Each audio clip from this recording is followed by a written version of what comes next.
Now it was on to Kansas City. The Royal star and best hitter in baseball, George Brett, had left Game 2 with a severe hemorrhoid problem. In Game 3, he served notice that he was back. This ball may be out of here. It is 1-0.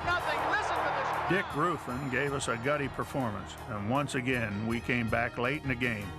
Fastball, swing, and a high, towering drive. This ball is out of here. Home run, Mike Schmidt. Seems like these Phillies really can't get going until they get behind. George Brett home run in the first inning gave the Royals a lead. Phillies came back. But with 2 outs in the 10th, Willie Mays Aikens drove a ball over Maddox's head. And the Royals showed that they had their share of character as well.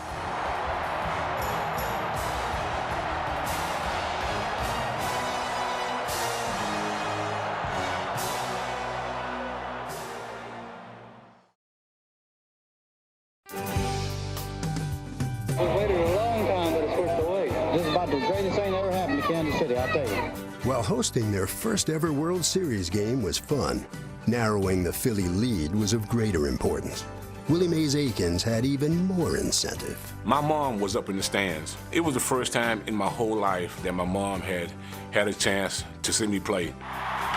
Not only did her son respond with the first triple of his career, but in extra innings, he gave Mom a memory she'd never forget. Throw against Aikens. We're in the bottom of the 10th, tied. Take a picture, Willie! With 2 outs, Wilson, who can score on anything. That's center field. Maddox going back. Single-handedly put us back into the World Series, 1 game down now, the dramatic walk-off. I mean, that's the thing kids dream about.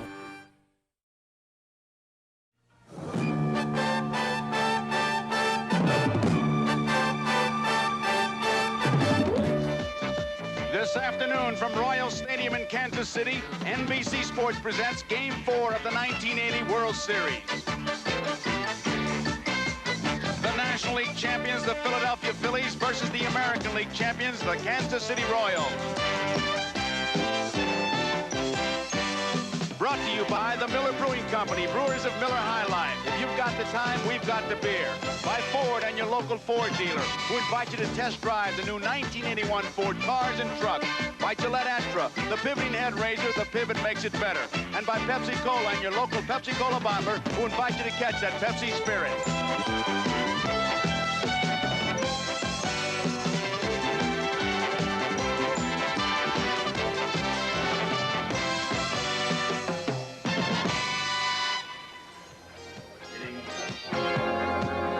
Royal Stadium in bright sunshine. Last night by night, here Game 4, we get ready. On that shot, I just want to point out right at the top of the show, those shadows you see starting along the first base line, they will definitely be a factor for the ball players. But as far as the fans are concerned, they are ready here in Kansas City as the club won their first game and they now trail only by 1 game. Hi, everybody. I'm Joe Garagiola. It is 54 degrees here, a beautiful day in Kansas City. And these Kansas City Royals and their fans are ready for the Phillies, and the Phillies are ready for them. The starting pitchers, Larry Christenson for the Phillies. It'll be Dennis Leonard for the Kansas City Royals. And 2 important people on the field, I've always felt, the catchers. Tom Seaver is talking to one of the most important ones, having a big series. Let's hear what they have to say. Joe. With me, Bob Boone, the Golden Glove catcher of the Philadelphia Phillies. And Bob, you've seen the Kansas City Royal pitching for 3 games. What's your impression of their pitching staff? Well, Tom, you know, we've been swinging the bat real well, so it's really tough for us to assess it. Larry Gurr did an excellent job against us the other night. Dennis Leonard, we were told, did not have his best stuff. And so far, we've been excited to hit off of this pitching staff. Quisenberry has got a tough sinking pitch we've had some success off of. But so far, we've been swinging the hot bats, and they've really not confused us too much. This afternoon, you've got Larry Christenson going for you, your big right-hander. What can we expect from him? Well, Larry's a big, strong kid that throws real hard. He's got a good breaking ball, good slider, excellent changeup, and has really fine control. And Larry's come off several injuries. Is coming off an elbow surgery this year, but came back to give us a big lift down the stretch. And I think you'll see an excellent game out of Larry Christenson. All right, Bob, thank you very much. Tony Kubek is over here with Darrell Porter. All right, Tom, I'm with Darryl Porter, the catcher from the Royals. And Darryl, catchers are either considered very dumb or very smart. Last night you were dumb because you allowed 15 base runners, but they were stranded. You became very smart. No question about it. We did great. Did perfect. We really haven't been able to pitch the Phillies like we would like to pitch them. Gura did very well the other day for 6 or 7 innings, but basically we just hadn't been able to do what we want to do. All right, Darryl, today, Dennis Leonard, he pitched game 1. He had a 4-0 lead. All of a sudden, he lost his composure on the Boa steal. What can we expect today? Well, you look for a guy with his pitching capabilities. You look for him to come back and do a good job. He's got great stuff. I know it didn't look like it the other day, but everybody has their bad games, and we look forward to Denny just pretty much overpowering him today and using a good fastball. And if he can spot his fastball decent and throw that halfway decent slider, he's going to be in real good shape. All right, Darryl, thanks to you. Good luck today. Back upstairs now to Joe Garagiola. Okay. Okay, Tony, a couple factors in that conversation, I think. Spot his fastball, but they've seen Dennis Leonard. It's been one time around, and so I think that now maybe the jitters are all out. Although with the way the fans are reacting here, and again, going back to what I said last night, I think that fans, usually when they were talking about it, was always in terms of intimidation. But the Philly fans really behind their ball club were a definite factor. And last night, especially in the extra inning, these Kansas City Royal fans, a definite factor. A beautiful day here. I mentioned that. There are some clouds up there which will help the infielder. They should not have any problems with pop flies, but those shadows will be a factor. But now let's go to the PA announcer for the announcements. Let's meet the American League champion Royals.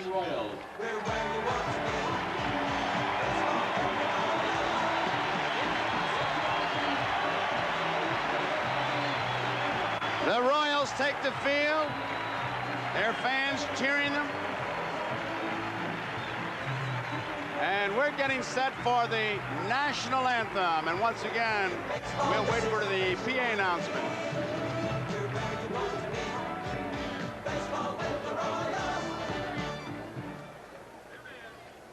Ladies and gentlemen, an invitation from the Royals to stand and salute the colors as presented by the U.S. Army Color Guard with the Winnetonka High School Marching Band and Kansas City's own Marilyn May.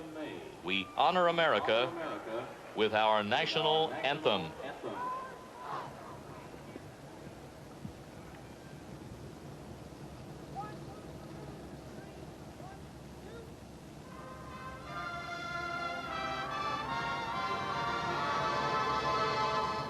Oh, say, can you see by the dawn's early light what so proudly we hailed in the twilight's last gleaming, the broad stripes and bright stars through the perilous fight? Oh, the ramparts we watched were so gallantly streaming, and the rocket's red glare, the bomb bursting in air, gave proof through the night that our flag was still there. Oh, say does that star-spangled banner yet wave o'er the land of the free and the home of the brave?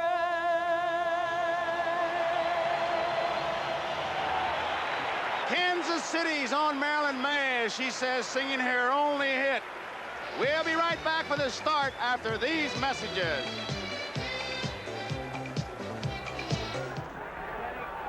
Game 4 of the 1980 World Series and a glorious autumn afternoon.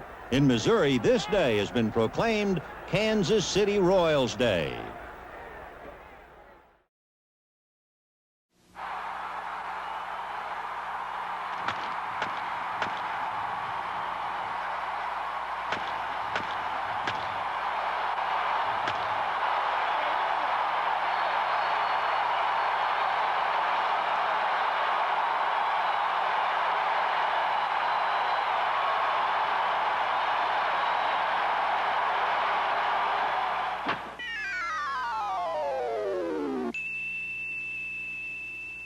The preceding message was furnished by Major League Baseball.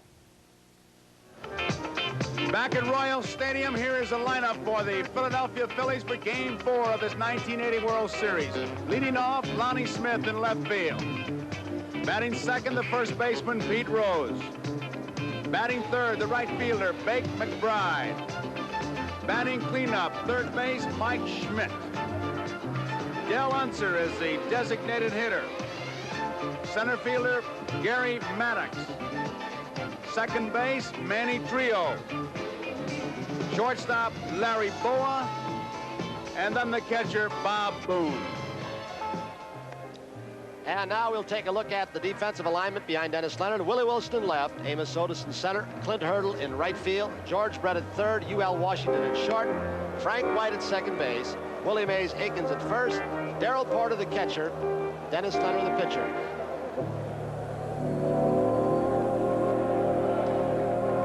Dennis Leonard, the 20-game winner for the Kansas City Royals during the regular season. You see his stats there.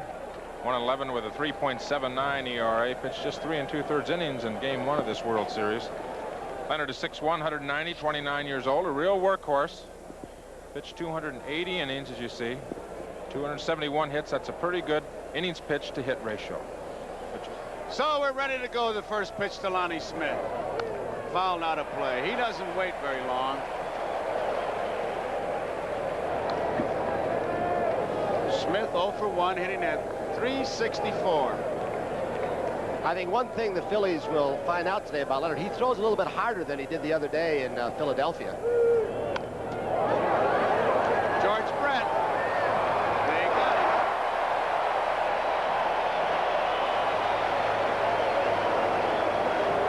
it. George, after last night having to run a couple of times, came out this morning, said he is in pretty good shape, feels no pain. Leonard throwing a slider here, looks like. Lonnie Smith tried to stop his swing, and a little courtesy hopper down to George Brett and fired him out very easily. One out, Pete Rose.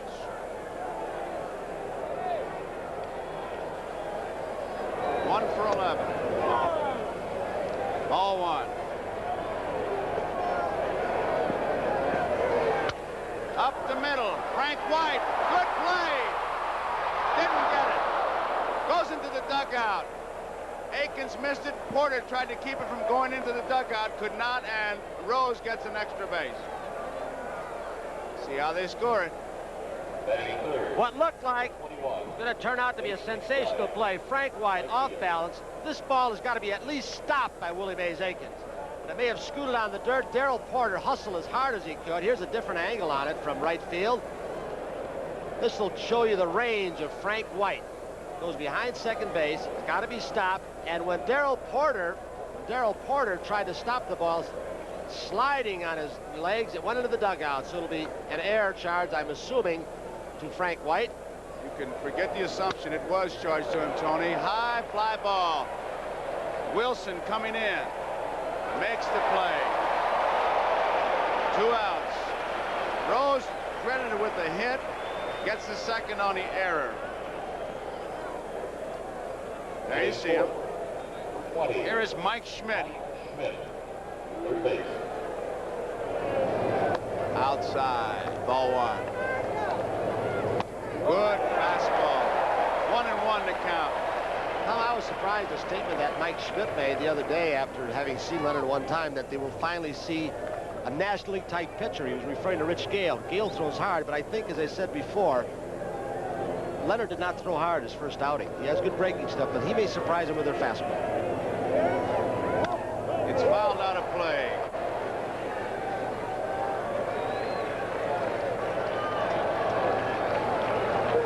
Struck him out.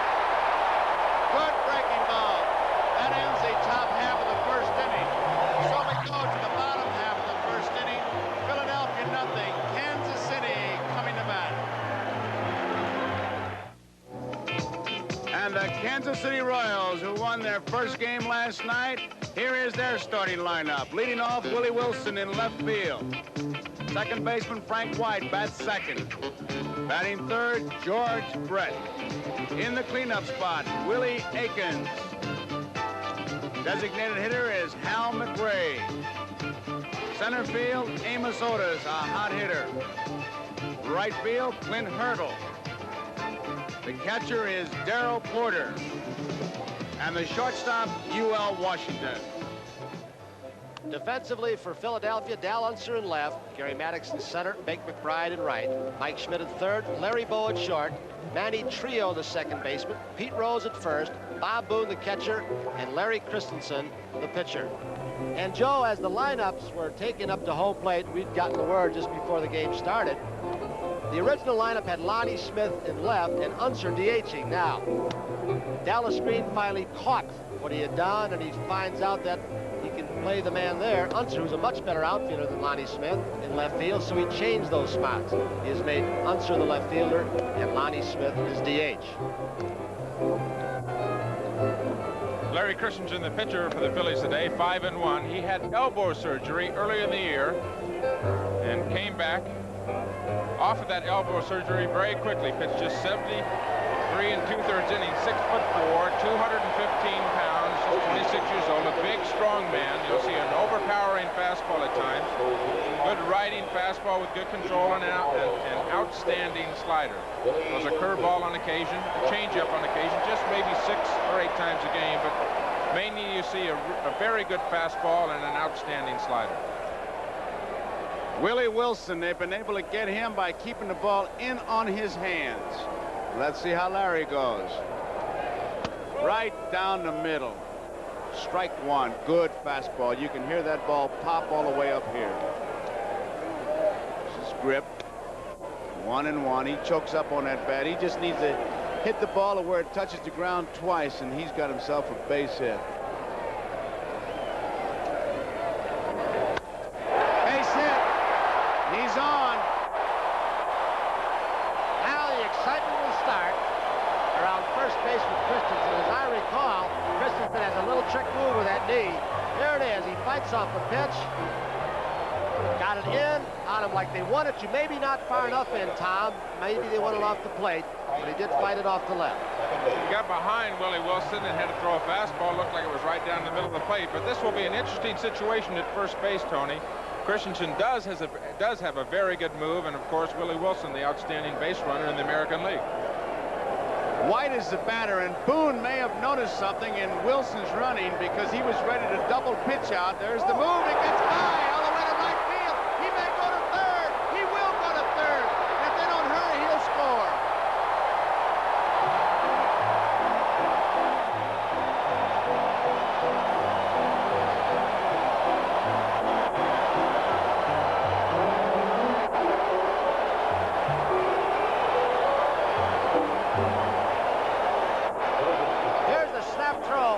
Move, you can see what Tom Seaver told you. That ball, Pete should have had. Ball hits his glove. Wilson did not come back diving. The ball went off Pete's glove and then through Wilson's leg, and he tore around the bases to third base. Strike one, good fastball. Willie Wilson makes it happen. White. 2 for 12, a 167 average. Last night struck out 3 times. And there's strike 2. The error goes to the pitcher, so both teams have errors. Blocked nicely by Boone. First inning, they gave an error to Frank White, and now Christenson has it. Boone really does a good job of blocking the ball. If you get your body in front of it and keep the ball from going behind you, you've done the job. He usually ends up catching him. Look at that, right in front of it. And hitting a couple times, but no one can advance. Good play. Short right field, Bake McBride.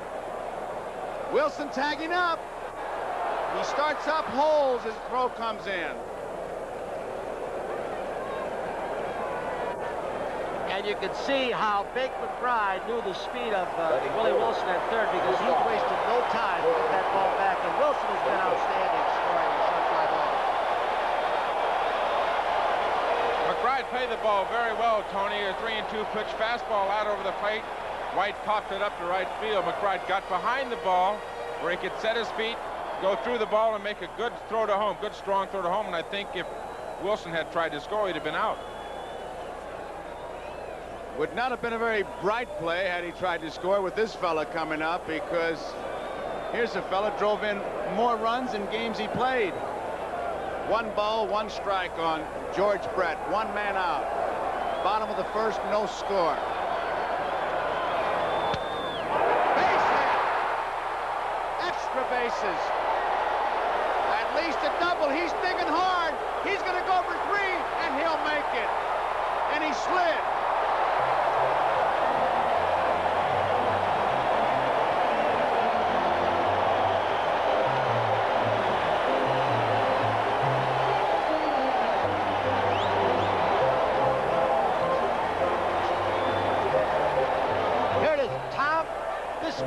More good pitches than anybody in the American League. Wasn't down enough, but it was down and in, a breaking pitch, and he showed the kind of speed he's got. Here he comes, second to third, he slides. Said he was going to try head first, but not that time. He slid a little bit more on his side than he usually does, and came up with a grin on his face, so everything is in working order. 1-0, Royals lead. Willie Mays Aikens, and now the infield has moved in. It's fouled back. 1 strike. They continue to give Willie Mays Aikens the right field line. He got the game-winning RBI last night to left center field, so they've got him stacked right, but he's been able to find the holes. Aikens, 2 home runs, 5 runs batted in, 5 for 12. And there they go again with the line as we look at the defense. Look at Maddox toward left center. Right center field is McBride. Well hit, way back. This is maybe out of here. It is. Look at Willie Mays Aikens. He's just now at first base.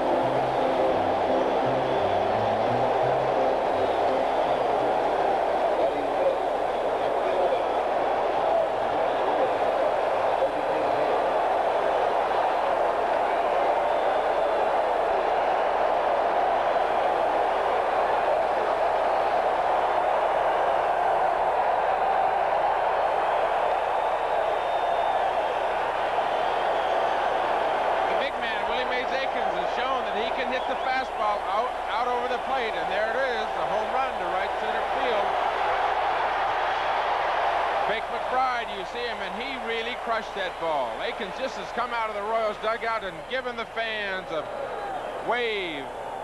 Here's George Brett's reaction from third base. He knows it's gone. McRae, 1 ball and 1 strike. Aikens, a red-hot hitter. He won the game last night. Now hitting .462. 3 home runs, 7 runs batted in. 2-1 to count. Base hit.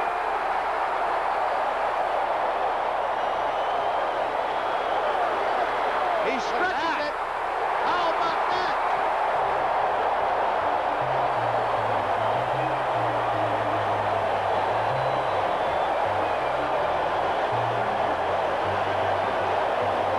Gary Maddox nonchalants them all, and you saw today for the first time the way the Royals have played all season long. He took his time in center field, Maddox, and look what McRae did. These guys bust out right out of the batter's box. They don't wait till their first base before they start moving. There was a case of literally stealing a base on an outfielder. And last night they won their first game, and they have really come out. And you heard Jim Fry tell Brian Gumbel, as we look at Hal McRae, if we can score a couple runs early, it's going to be tough. Well, they have done that.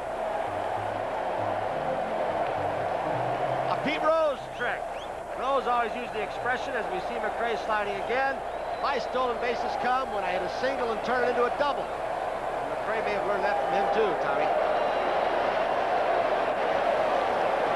So it's 3-0, one man out. The batter is Amos Otis, hitting at .545.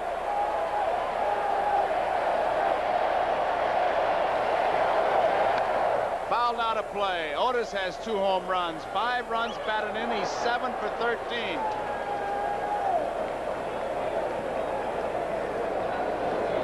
The Philadelphia bullpen up. As these Kansas City Royals, there's Dickie Knowles loosening up. Christenson, a single by Wilson, a triple by Brett, a home run by Aikens, a double by McRae. Royals have really come out of the chute. Well hit, deep to right field, going way back, off the wall. McRae rounding third, he'll score. Otis stops at second, 4-0.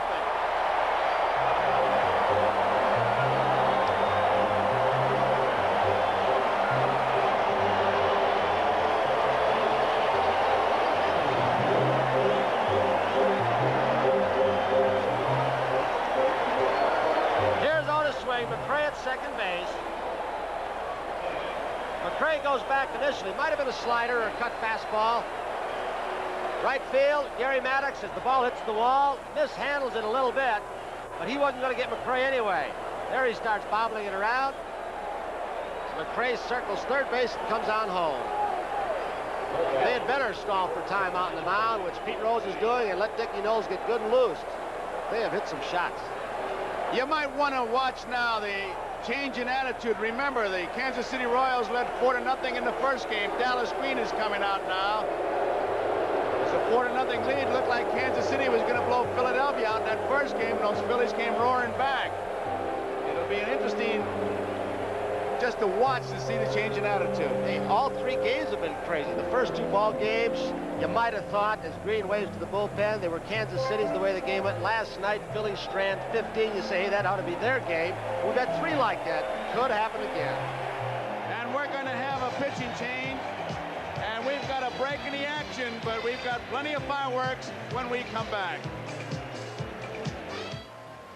The Royals have hit Larry Christenson very hard. 5 hits and 4 runs here, still in the bottom of the first inning. The last time Larry Christenson pitched was in the playoffs against the Astros. That was in relief, and he got hit very hard. In the game that he started against the Astros, he pitched very well, but the last 2 times out have been very tough on Larry Christenson, and obviously you can tell the frustration that he carries right now. New pitcher now. Dickie Knowles has come on to face left-hander Clint Hurdle. And middle relief is not quite as important with a designated hitter. You don't go to it, I don't think, quite as often. But when you look at Philadelphia, they've got McGraw in short relief, Carlton starting from left side, and Soche, who they use in short relief at times. They better come up with somebody else somewhere that can go a few middle innings in situations like this from the left side. Outside. Ball 1.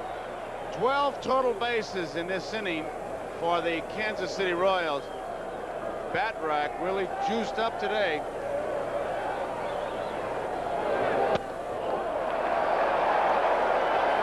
Ball 2. Curveball misses, ball 3. This will be Hurdle is number 7 and 12 total bases. 4 runs in. So it looks like Kansas City a good chance to bat around. Only 1 man out. Walk.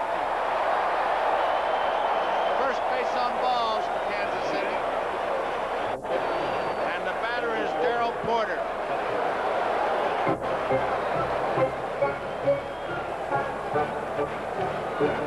Porter looking for his first base hit. He's 0 for 7.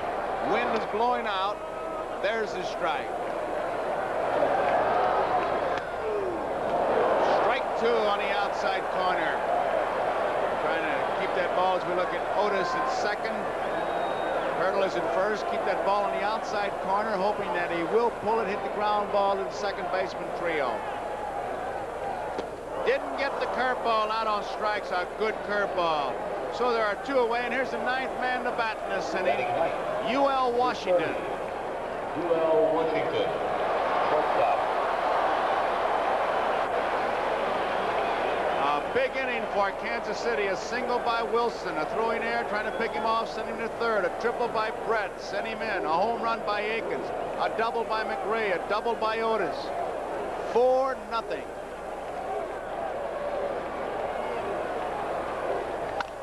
Bouncing ball up the middle, cut off by Boa. The throw, not in time.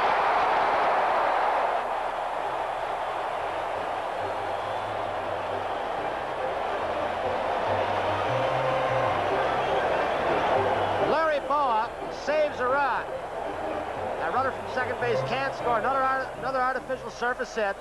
He saved run, didn't get it out, but it could turn out to be a big play before it's over with. Showed nice range, Tommy. Excellent range on the AstroTurf. Larry getting off a good throw, but Washington certainly does run very well. Play might have been to second base the easiest play, but neither man was there. Trio was going after the same ball. Nobody covered. Wilson takes outside, ball one. In the pregame interview with Brian Gumbel, Jim Fry, the manager, used the expression rabbits, and this is a royal attack. This is the kind of rally. The rabbits run and the big guys hit. 2 balls, no strikes. Or in my day, they would say the nits and the gnats bite you, the lions and tigers will eat you. All the base runners are on. Otis at third, Hurdle at second, Washington at first. 2 outs. Bouncing ball. Rose will have to run hard. Raced by Knowles. Got him. That guy's exciting, hitting a bouncing ball into first baseman. Inning ends. Crowd reacts on their feet.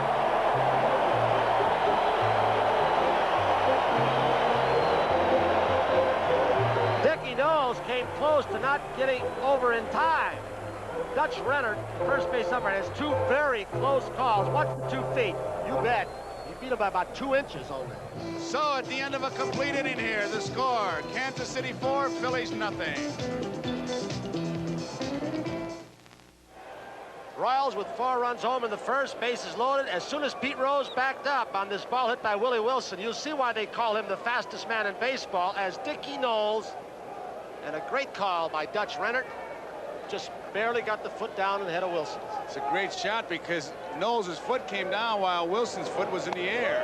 That's how close that was. There's a strike to Del Unser. And now Leonard with a 4-run cushion. Used to be you would just throw strikes, but you can't very well do that to this Phillies ball club. They can come from behind, and if that's not an understatement. Looper, left field. Wilson's coming in. He's there.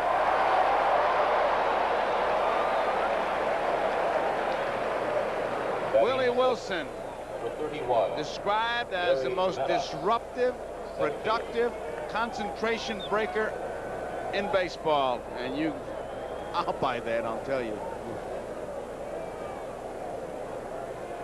Here's Maddox. Looper, right field. It's going to drop for a base hit. Hurdle plays it on a big hop. Maddox is on. Does this situation look familiar? Game 1, 1 out. Kansas City leading by 4. Boa stole second base, surprised everybody, and shook up Leonard. Not Boa on first, but it's Gary Maddox. See how Hurdle waited back on that ball in this artificial surface so it wouldn't bound over his head. Guys don't try for as many shoestring catches on those little loopers on this stuff. Perfect example last night when Lonnie Smith tried it in left field and Aikens ended up with a triple. Different angle with our handheld camera looking right down that right field line. That gap between first and second. The trio tried to punch one through there. Good lead by Maddox. I'll tell you, that's the second time Trio's done that, and he's going to cash in all his dance tickets. He's not going. His bunions have to be hurting as we look at Maddox. There it is, a high pitch. It's an unusual one for a guy that's about belt high to chop off his foot. Usually it's that down and in sinker, right-hander to right-hander. Maddox is getting a good lead off first base, but he doesn't seem to be leading towards second.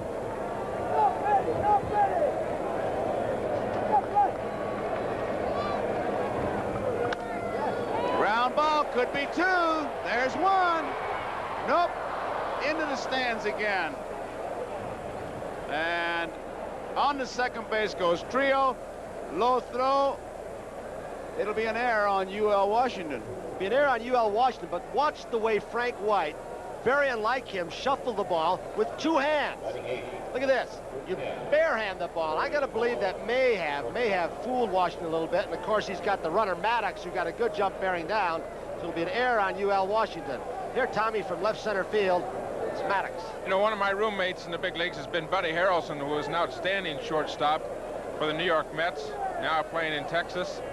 One of the things he told me he always liked from his infielders or from a pitcher on a double play is to get the ball firmly at second base so you can have a good feel of it when you do get a hold of it. Left field, Wilson coming in hard, going out Washington. Here's a throw, trying to score Trio. He'll make it. It gets by Porter. Bo is rounding second. He'll hold on.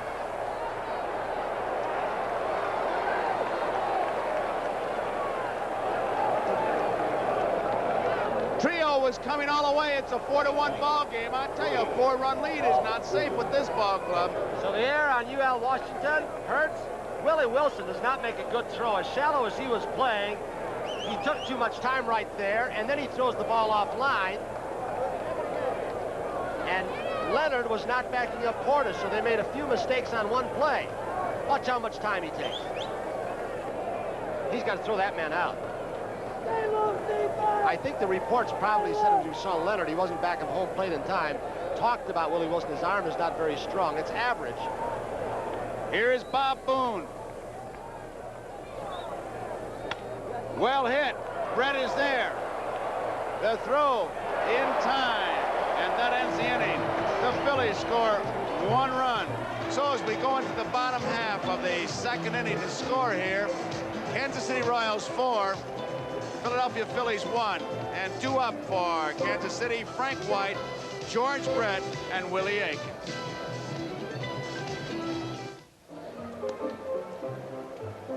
Four to 1, Kansas City leading. We're in the bottom half of the second inning. Kansas City came out of the chute, but so did the Phillies.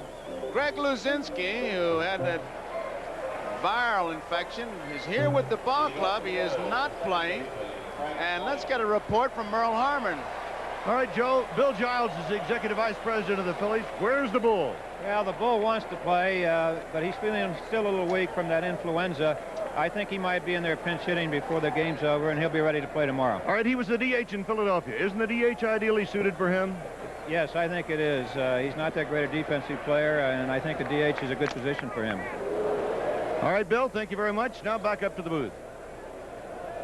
Strike one to count on Frank White. That was Philadelphia party line as we look at the Royals. Talked to the Bull before the game. He said, if there's Dallas Green, if I'm not playing, if Dallas Green thinks somebody's better than I, fine. But he should at least tell me why I'm not playing. Remember, Luzinski had 2 game-winning RBIs in the championship series, a home run and a double against the Astros.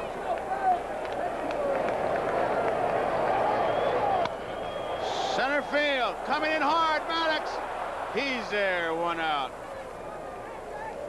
Tony, I don't want to belabor the point, but it sounded like when you talked to Luzinski, he might have been a touch upset. Oh, was he? You talked to him also, didn't you, Tom? I talked to him, Tony, and I would say he was a little bit more than a touch upset. He wants to play, and he's a little irritated not being in the lineup, for sure. And it could be, as we look at George Brett, it could be that the Bull heard everything we said because he's not on the bench, so he's probably in the clubhouse watching the game. Hope you feel better, Bull.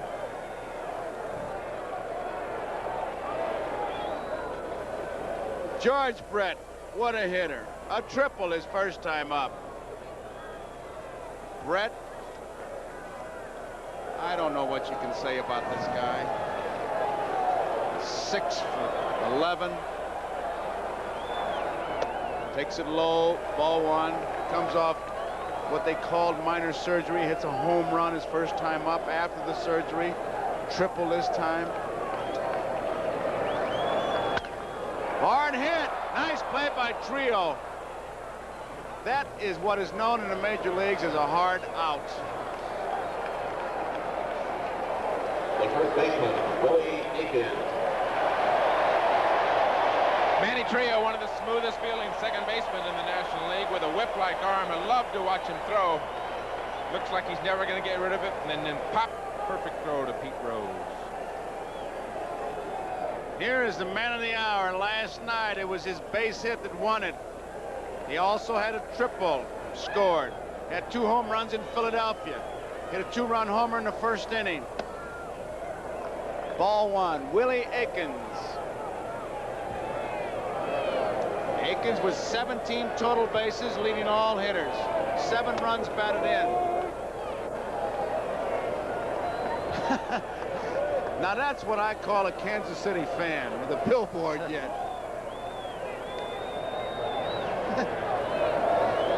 1-1 pitch.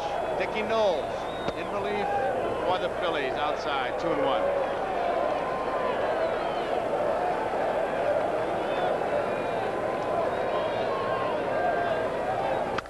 Well hit, deep to right field, another one.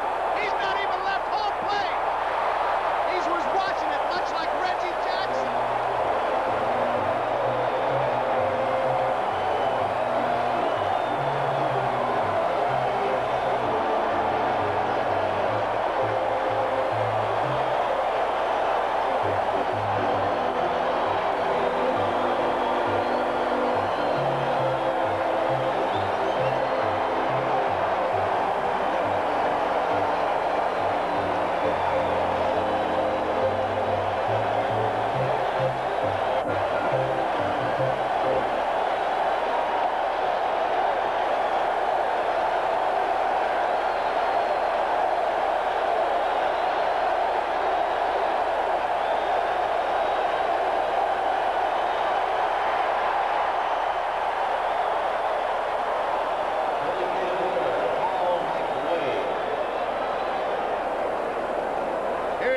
McRae, 5-1 to score. Ball 1. You'd think that Willie Aikens was on Broadway taking all those curtain calls coming out. Here I am. In all the pre-World Series hype and analysis, the edge and speed was given to the Royals, power to Philadelphia. It is now 7-2 in home runs in favor of the Royals. Willie Aikens, his second home run. He hit 2 in Philadelphia, and when he hits a home run, he really likes to look at it. I don't blame him. 2-1 pitch inside. He only regrets not being able to watch himself hit. Well, he knows it is gone. Breaking ball right down in the middle of the plate. You might have seen the flinch of Bob Boone, and Aikens stood there for what, 3-4 seconds before he moved. He enjoyed it. Right field, base hit, McRae, and watch him go. Here he goes. He's going to try it again, and he makes it.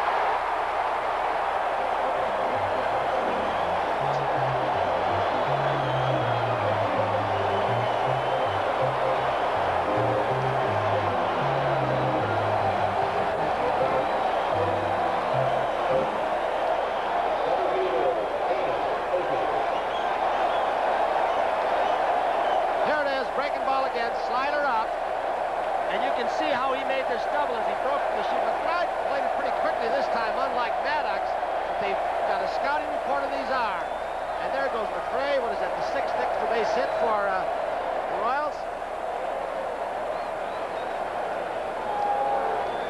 They've got the juice turned on, don't they? The difference in the attitude. Remember, they led 4-0 in Philadelphia, and they seem to say, well, that's enough, but they are really good. This is Kansas City Royals brand of baseball right here. Otis, ball 1. It's aggressive. Hal McRae has hit what would amount to a single for most ball players, and he has just literally stolen the base on 2 different outfielders. Maddox in the first inning, and here on McBride. He doesn't stop. He gets to first base and makes a left turn going one way.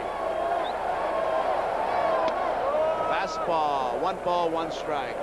Aggressive base running, aggressive hitting, power hitting by Willie Aikens. As Whitey Herzog did when he had this club, Jimmy Fry said the same thing. Do not be afraid to make mistakes of over-aggressiveness on the bases. If you get thrown out, I'll take the heat. So they don't fear running bases. That's a Branch Rickey statement. Prefer the errors of enthusiasm to the complacency of wisdom. High fly ball, right field. McBride is there. Ends the inning with the Royals. Another run. Tremendous home run by Willie Aikens at the end of 2. The score, Royals 5, Phillies 1. There was the man of the hour coming out of the dugout. And take a look at this home run that he hits once more. Watch it in the corner. There it comes. And he thoroughly enjoys it.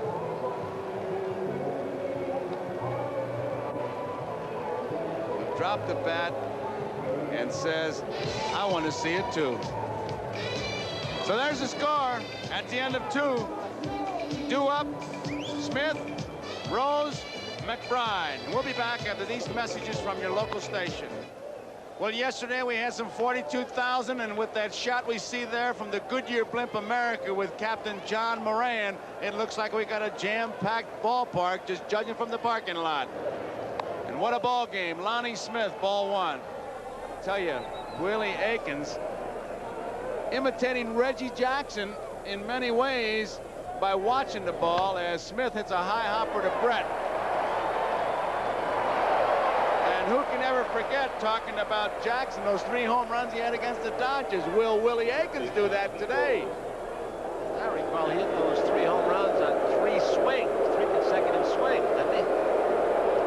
I don't know, but he hit them a long way, and those 2 that Willie Aikens has hit are really not cheapies. Pete Rose with 1 out, nobody on. He was safe in the first inning.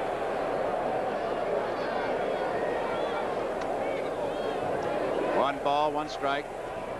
Leonard said before the game, Joe, that he may have paid too much attention to the scouting reports that he got and gotten away from his type of ball game. The good aggressive, good hard stuff, good slider.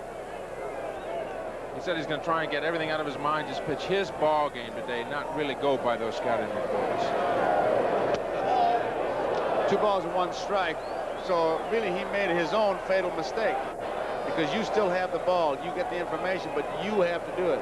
The pitcher's the one that has to make the decision about going about getting your job done. 2 balls and 1 strike, 1 out. Didn't mean to swing a foul ball. That's when I used to get upset when pitchers would say he called for it. As a catcher, you merely suggest. Bunyanhead out there has got the ball. Oh, We're now Bunyanheads, huh? You didn't get much sleep last night, did you? 2 balls and 2 strikes.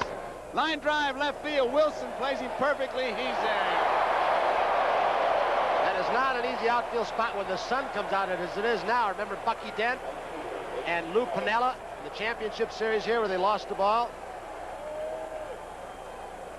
So there are 2 outs, and we got Sports World following our ball game. A pretty good fight. Michael Spinks, I tell you, he's coming on strong. This will be a tremendous stepping stone if he can win it, but he's got a dandy to go against, Yaki Lopez. It'll be following our game here, 4 o'clock Eastern time, Sports World. McBride takes it low, and it's ball 1. 2 balls, no strikes. It is low, 3-0. Walked him. The third baseman, Mike Schmidt. Mike Schmidt. There you see the insert. You'll see how fast he's throwing it, and if he hits the ball, Schmidt does, you'll see how fast it goes off the bat. Breaking ball. 56, you see, was the catcher's throwback. We got him covered every which way. I tell you, this game is getting so scientific. High, there goes the runner. The throw is, he got him. Beautiful throw by Porter. Porter to White, gets McBride. So they're trailing by 4, but they're still running, so 5-1, Royals leading the Phillies, and we talked about Reggie Jackson's home run. Who can ever forget him? Here comes a Fall Classic flashback. I know you're going to enjoy it as much as Reggie did.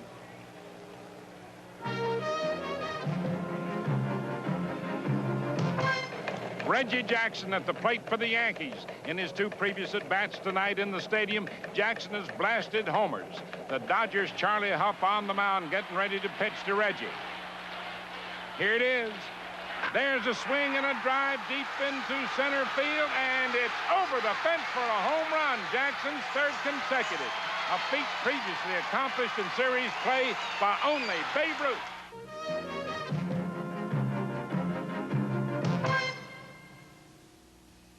Tomorrow, start your day with host Brian Gumbel and NFL 80 for a look at the selling of the NFL, cheerleaders, plus a World Series update. Check local listings. Glenn Hurdle takes it on the outside corner, and it's strike 1. Hurdle walked his first time up. Off the end of the bat, it's going to be trouble. It's a base hit. It'll be extra bases. Another one. Hurdle is on at second. That is the 4th double. They have a triple and 2 home runs. They have hardly stopped at first base. Just make that left turn and go. Watch the English on this ball as it scoots down against the wall. It's Bill Kunkel. They just keep on going. Unser with no play. You know, I got to make one point about that steal when Bragg gets caught. We talked a lot about Boa stealing 4 runs down. Well, Boone was hitting behind him in that situation. But when you've got the home run leader of the major leagues, as McBride got caught, Schmidt, you take the bat out of his hand, it's not as good a play, is it? Nope, especially if you get thrown out. Which you did. Right. It's not even a good time to attempt it. Right. Starting to get soft, Tony. I'm agreeing with you. Porter. 1 ball, 1 strike.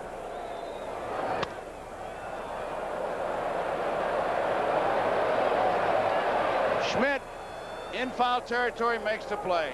And Joe, you can tell when a guy like Porter's in the slump, as we look at Hurdle at second. When he tries to pull the ball, he's a natural pull hitter, and he can't pull the ball. He's pulled off the ball. He wanted to get that runner to third base, at least a ground ball with no outs, and he pops it up to the left side. It's really hurting with the bat. Hurdle's at second. Here's UL Washington. Bouncing ball. Trio has it. Over to first. Washington's out. Hurdle goes to third. I think there are a couple stories developing here, Tony. Number one, the way as we look at Hurdle at third, Aikens, of course, the home runs, the way he's just electrified everybody. But the difference in the Kansas City attitude. I mean, they have 4 runs over in Philadelphia and kind of sat on it. Now they're still going out.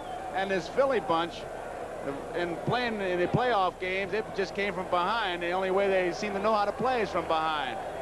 They're not out of it, and they're still running behind. Here's Wilson, ball 1. 4 of the extra base hits by the Royals today have been by left-handed hitters, and their run production and extra base power is from the left side. 1 ball, 1 strike. A left-hander, Kevin Sauché, loosens up for the Phillies. Wilson and Denkinger have a little talk as we look at Dickie Knowles, the pitcher.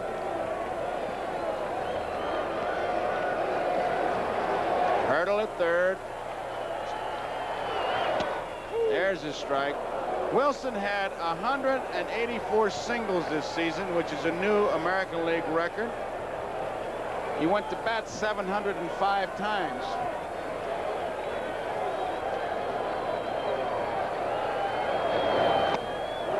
Out on strike. So that ends the 3rd inning. Royals do not score. We complete 3 innings of baseball here. The Kansas City Royals 5, the Philadelphia Phillies 1. And due up for the Phillies, it'll be Mike Schmidt, Unser, and Maddox.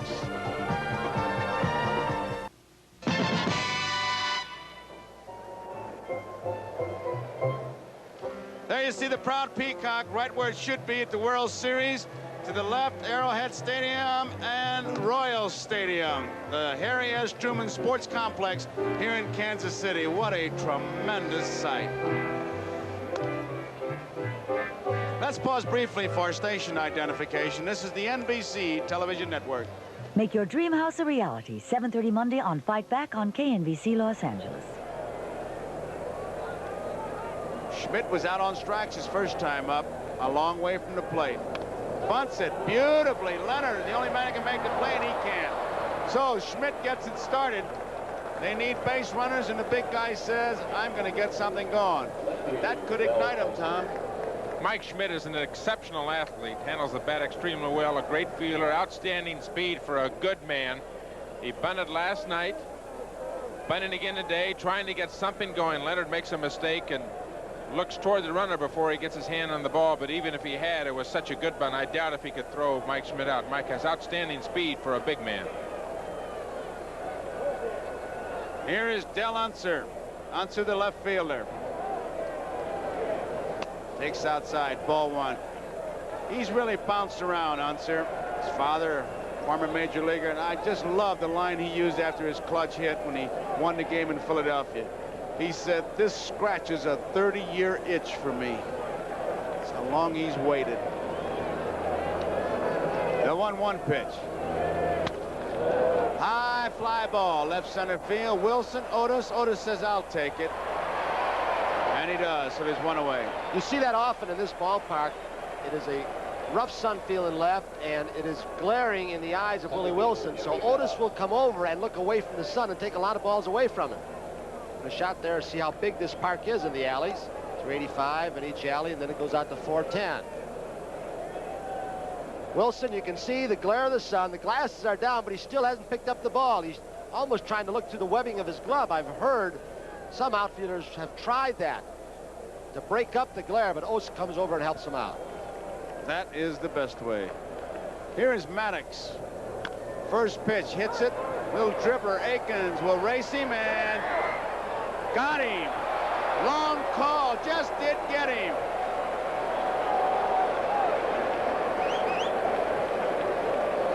Really a close play. A very difficult close play at first base. Aikens gets over there, looks almost like it's going to be a 3-camo pileup going into first base. An interesting aspect of Gary Maddox up at the plate. That's the first breaking ball that Leonard has thrown on the first pitch. Aikens makes a good play to get in behind Leonard to make the tag on Maddox. We've had several of these lapses by pitcher. Gale not backing up a play. Leonard today at home plate, and again he did not get over to first base quickly enough. There are 2 outs. Trio doesn't get a strike one. That's Leonard really on top of that play, hesitating. Looked like he wasn't just sure. He has had 3 close plays, making those Fox River Valley folks, the area he comes from, Wisconsin, very happy, calling him a good ball game at first. Trio hit into a force play. Went to second on an error. He scored on a base hit by Boa. There's one to right field. Hurdle is going back. Should have no problem. Makes the catch. And that ends the 4th inning for the Phillies. They do not score. So we go to the bottom half of the 4th inning to score here. Royals 5 and Phillies 1. And 2 up.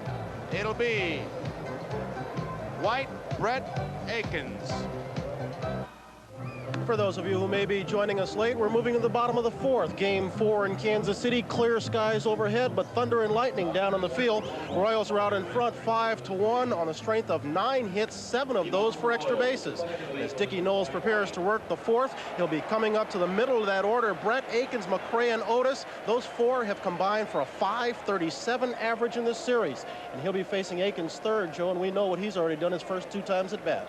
That we have, Bryant. He has been a hot hitter. In fact, we are in on history as far as Willie Aikens is concerned. Here's White. High inside, ball 1. It's popped up. It is playable. Pete Rose says, I'll take it. 1 out. There's the blimp. The third baseman, George Brett. There's the pilot. He's got some seat, all right.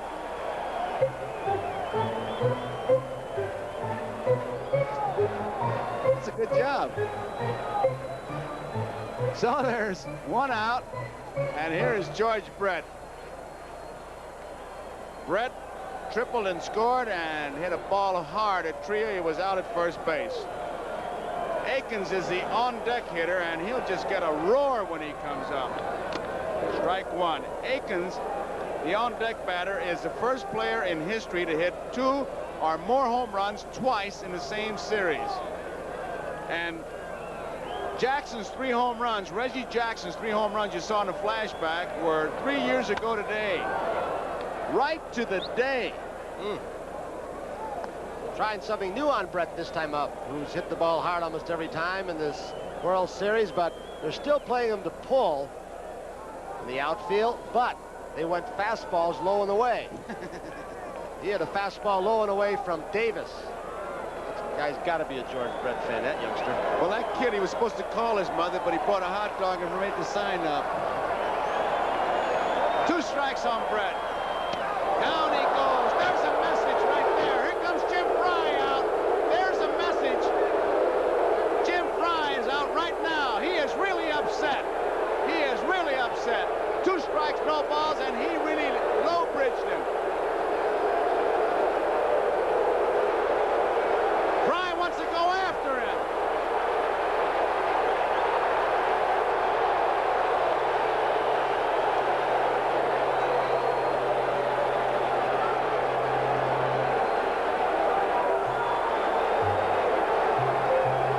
Fry wants one thing from Don Denkinger, the home plate umpire.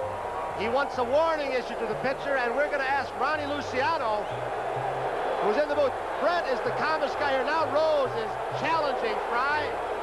The other umpires have come in. Gordy McKenzie from third has come in to calm Jimmy down. He wants no one, Jimmy Fry, messing with the man you called the franchise last night, George Brett. So they have stirred up Jimmy Fry. Pete Rose also. Brett very calmly just hanging around, but he really got flipped. We're going to show you the pitch. Ronnie, I want you to talk about this after he gets flipped. What an umpire has to do in this situation. Watch George go down. 2 pitches down, low and away, and then he comes high and tight. Quick reaction by George. And this is the only time an umpire has time to think.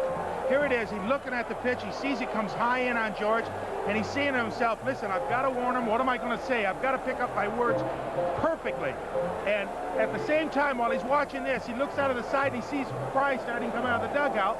So he waits until Fry comes out there, and he gives him a little extra time to go out and say it. He was going to go out to the mound and talk to him, and he's going to tell him, listen, if it come close again, you're gone. Not only you, but I'm going over to Dallas Green, and Dallas is going too. And by the same token, if Dennis Leonard throws at anybody, Dennis Leonard is going to be gone, and Fry, you're going to be gone too. Unfair rule. Unfair rule. The first guy can take a shot, and the next guy who might let a ball slip, he's thrown out. Why? They don't want anyone hurt. The heck with the shots. I get 1 shot, you get 1. None of this even up stuff. We don't want anybody hurt, and he's going to stop both sides. Okay, guys, settle down. Curveball inside. Ask about it. Strike is called. You'll hear a boo. There is Dallas Green. He was warned by Denkinger. So the message is clear. Let's see what happens now. The man who hit the 2 home runs. That's one reason that some people do not like the designated hitter rule. They can't get even with the pitcher who knocks you down. He's sitting on the bench hollering. Line foul. And make no bones about it, there is a sign for that. You take your thumb and your index finger like you're shooting a marble and you flip it, and that's the message. Flip him. I don't think pitchers have to be told, though. They know they've got to protect their part of the plate, their territory. Got him on strikes, and that ends the inning. So at the end of 4 innings, the score here, Kansas City 5, the Phillies 1. These fans are ready, and we've got ourselves quite a ball game. Watch Brett go down once again. No doubt about it. And now we got some activity over the Phillies dugout. Players are coming out. We'll be back. 5-1. Royals lead the Phillies. We'll be back after these messages from your local station.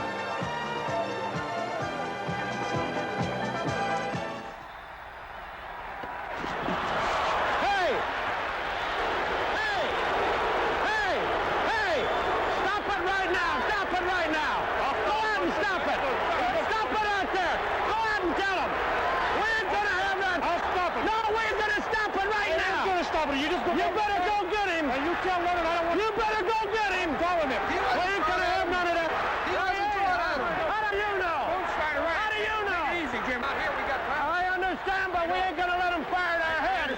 control yourself. There ain't no doubt about that pitch, was there? We'll handle it. We'll handle it. Take it easy now, Jim. As Fry departs, home plate umpire Don Denkinger lays down the law. I'm just going to stop it right now. We're not going to have anybody throw at anybody, okay? Because if I think you're throwing at somebody, then I'm going to run you, okay? I won't get no okay. The message is loud and clear, and Denkinger puts the issue to rest once and for all. Yes. I didn't tell him I thought he was throwing anybody, but I don't want him throwing anybody. If I think he's throwing at somebody intentionally, he's got to go. And same for Dennis, okay? Well, the commotion has subsided, but let's find out what happened from our man who's down there, Merle Harmon. All right, Joe, as Pete Rose came into the dugout, it appeared that somebody threw something on the dugout roof toward him. Of course, Pete reacted like Pete always reacts. The fans are really on him, and of course his own teammates in the dugout were out to help him out just in case. But things are really heating up down here, and we'll try to stay cool. Joe? Okay, Merle. Tony, remember when the Dodgers went to Yankee Stadium? This game, if it goes back to Philadelphia, this series, it could get interesting. Well, we're at the top of the fifth. The Royals lead 5-1 over the Phillies. The calmest man through it all was George Brett. He went back to the on-deck circle. He smiled. When he went to his position, he tapped Maddox and McBride coming in from the outfield with a big smile. Don't know what he said, but he was very calm.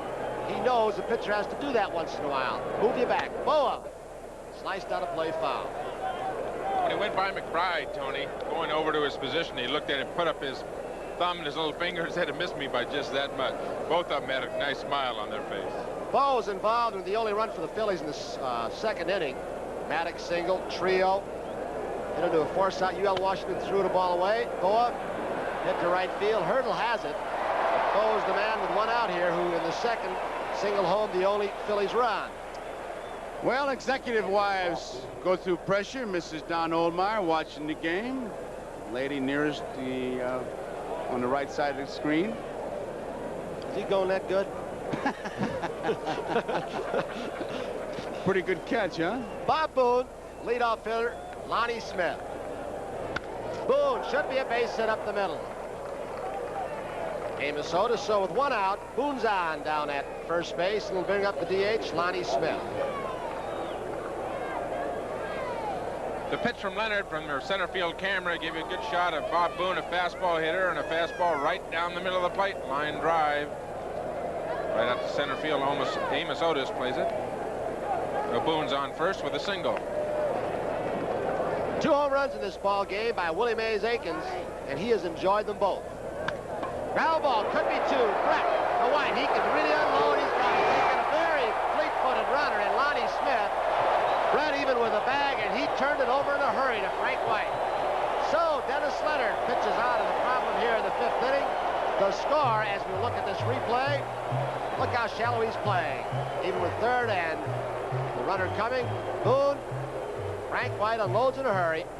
So going to the bottom of the 5th here in Royal Stadium, game number 4. The score, Royals 5, the Phillies 1. 2 up.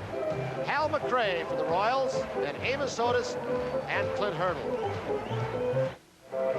In about another inning or two, you will see that shadow cross over home plate and head toward the pitcher's mound, and it will get tough to hit in this 5-1 ball game with the Royals ahead. But right now, a reminder, this telecast is presented by authority of Major League Baseball and is intended solely for the private, non-commercial use of our audience. Any publication, reproduction, retransmission, or other use of the pictures, descriptions, and accounts of this game without the express written consent of Major League Baseball is prohibited. McRae, Otis, Hurdle. To face Sticky Knowles. Knowles has done a job. 3 up, 3 down in the 4th. Got 3 of the 4 hitters after a double by Hurdle leading off the 3rd. So he has done his job. He has kept this Royals team close. Phillies trail by 4. You do not see as much middle relief pitching in the American League with the DH. They'll go with the starters longer. 1 ball to McRae. Knowles also got his message across, too, to George Brett. After he had the knockdown pitch to George Brett struck out. Aiken struck out right after that. Don't think that those hitters on the bench, etc., don't know what that pitcher's doing out there or what he will do. The official word we get is that there was an official warning to both managers and pitchers, and if it should happen again, the pitcher throwing the knockdown and his manager will be ejected. 1-1 to McRae. Breaking ball hangs up high. Count goes 2-1. So Dickie Knowles is behind Hal McRae.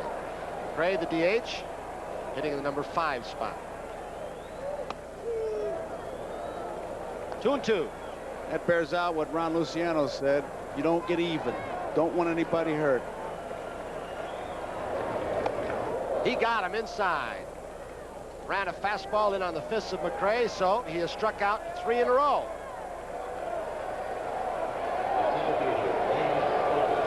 Now it's A.O. Amos Otis with a double and a fly ball to right field. 5-1 with a full house once again. A little over 42,000 people here in Royal Stadium for game number 4 of this World Series. The Phillies won the first 2. Kansas City won last night to get back in the World Series. And fellas, we are not being self-serving when we say this, but we got to compliment our engineers, camera crew, George Finkel, who produced the games in Philadelphia, Mike Weissman here, Harry Coyle. You've got great pictures for us. Thank you. Base hit by Otis on a breaking ball up the middle. So he's on. He can steal a base and hurdles the hitter. Left-hand hitter will give him some protection. Dickie Knowles, another of the young pitchers on the Phillies staff, out of the Dallas Green School of Pitching. You can see him how he grips the fastball there behind his back. And you know, they got a good shot of that World Series ball. You could see the red ink that's on that ball as opposed to what would be the green or blue ink on the National or American League ball. Otis was going.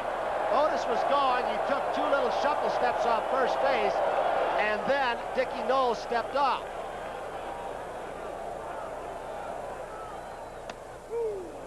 Two balls, 2 strikes to Hurley. Quick pitch that time, and caught Amos Otis before he got that walking lead. And once again, they are on him from the dugout. They are saying he did not stop. He pitched too fast. Dinkinger said, oh yeah, he changed directions, and that's considered a stop. I don't buy that, but Tom Seaver, I know you do. But all you guys cheat. Otis and Knowles watching each other. Outside, count goes full to Hurdle. 3-2, and with 1 out, Amos Otis will probably be on the move. We've got a 5-1 ball game. The Royals have the lead. He's off. Outside, ball 4. Royals are 2 and 1 out.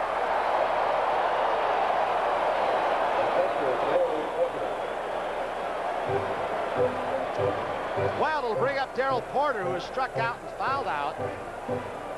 He is having a rough championship series. Oh, for October. And that makes it rugged because there's more people watching you in October if you're playing. This is a carryover, though, from the end of the season, because he finished the season hitting .097, a terrific slump, 1 for 10 in the playoffs. He has not had a hit in the World Series. Breaking ball catches the outside corner. 1 strike on Porter. That'll tell the story of his run production late in the season. He blew it by him. 0-2 to Porter.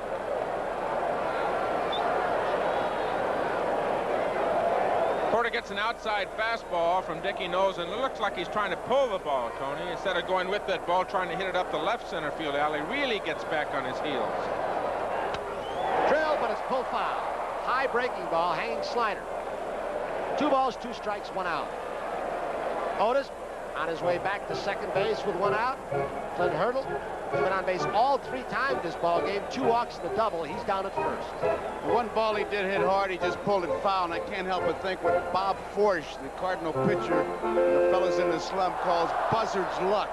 You can't kill anything and nothing will die. Oh, he can't get a break. Well, he's late on the fastball, way out in front on the breaking stuff. Good curveball. Boy, he broke off. The curveball was just dropped under the hands of Porter. Super pitch for Dickie Knowles with runners on first and second, so there are 2 outs and UL Washington coming up. Good shot of Knowles, who has an inconsistent curveball at time, but on a 2-2 pitch, outstanding for strike 3. Darrell Porter certainly struggling at the plate, had a good ration of hard stuff, and all of a sudden Knowles pulls the string on them, and he just didn't have a chance. UL Washington, he is singled to short and grounded out. Popped up left side, foul turner. Schmidt couldn't get his glasses down, finally does, so Dickie Knowles pitches out of it. Strands 2 runners after 5 here in Kansas City. The score, the Royals 5, the Phillies 1, and there is downtown Kansas City. 2 up. As the Phillies try to get back in this ball game, that man will lead it off. Pete Rose, he can start things up. Then Bake McBride and Mike Schmidt. Hey, Dad. Yeah. When do you think I'm going to start shaving?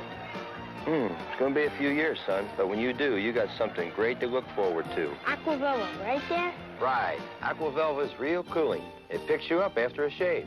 And it's got a fresh, clean fragrance that the girls in your class are going to love. AQUAVELVA, it makes a man. Feel like a man, right, Dad? All right. There's something about an AQUAVELVA man. Those boos are not coming from outside the stadium. A great shot you just saw, but from within. But Pete Rose has heard this before. You play against him. You hate him if you're a fan. The players all respect him and admire him. When he joins your team, you love him. Dennis Leonard. He's got a 5-1 lead. We're in the 6th. Rose, infield single, lined out to left field. Ground ball. They're really playing him and pitching him right. Brett to Aikens. The cheer goes up for retiring Rose.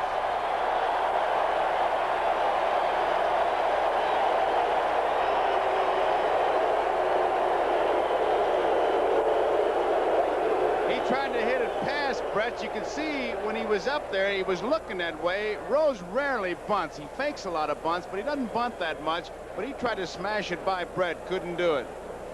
Now it's Bake McBride and that shadow as we look at George Brett. A very good fielder. He's improved, Tommy. He used to throw a lot of balls away. Most of his errors came from an erratic arm. Fake bunt. Brett is charging from third. 1 ball, no strikes on McBride. He's right up on the plate with that very short and light bat. Shadow just about ready to creep over home plate. There you see it. Foul out of play by McBride. 1-1 with 1 out. Well, late today at 4 Eastern time, NBC Sports World returns live. It's a 10-round light heavyweight bout between undefeated Michael Spinks and Yaqui Lopez. Then some of the greatest names in bowling go pin for pin in Legends of Bowling. All this and more today on NBC Sports World at 4 p.m. Eastern time, following the 1980 World Series here on NBC Sports. Base hit to left center field. It's going to roll to the wall. McBride off and running. Will pull up at second base for the stand-up double. So, after Rose goes down, McBride ignites something with Schmidt coming up. And I've got to add one thing, Joe, before I let you jump in. If you've been a Joe Garagiola fan, as most people have around the country, a little special tribute to Joe. He's done the Today Show and game shows and baseball and wrestling. You name it, he's done it. Nice little tribute for a very special anniversary. We hope our people will tune in. I enjoyed being a small part of it. Congratulations, pal. Okay, Tony, thank you very much. The story will be on Sports World. Right now, let's get to Mike Schmidt. Major League's home run hitting champion with 48. 1 out, McBride at second. Phillies trying to come from behind. Royals 5, Phillies 1. Schmidt has struck out and dropped the bunt single on Brett. Chopper, going to be trouble. Brett on a tough hop. He recovers the ball. He made a fine play. He got Schmidt just barely, but how Brett recovered and threw Mike Schmidt with that great speed out, Tommy. It was a fine play. Watch how far towards second base he has to go. It's a short hop, knocks it down. He stays right with it, and his great arm gets Schmidt just in time. You got to believe him, especially now when he says the other night he could have made the 2 plays on the balls hit off Larry Gura. Brett did go way to his left. The ball very fortunately popped right up in front of him, and good work, Harry Coyle. You could see from that first view that he was out at first base. Dutch Leonard at first base has had 4 plays that are matters of inches and literally tens of thousands of seconds when that foot hits the bag and the ball hits the glove, and he has been right there every time.